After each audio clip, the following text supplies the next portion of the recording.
3 reasons bakit ready for occupancy yan dapat mong bilhin.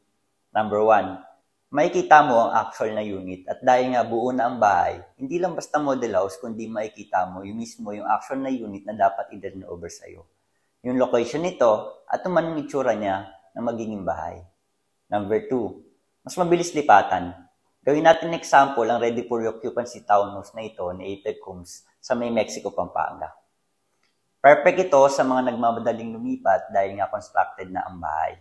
Ang process ay magre-reserve lang tayo ng 6,000, masettle lang natin yung 6,033 monthly down payment for 6 months.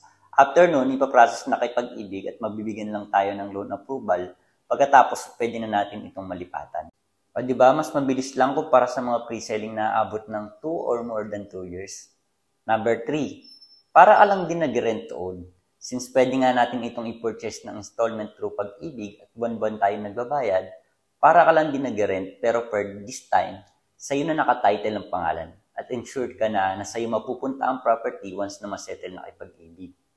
Paalala lang no, kapag ready for occupancy kasi ang property at dahil inaabang ito ng nakararami, madalis daw magkaubusan ng mga unit at nagiging limited ang inventory. Ready for occupancy ba ang hanap mo na property? Comment ka lang or message, baka matulungan kita. Bye!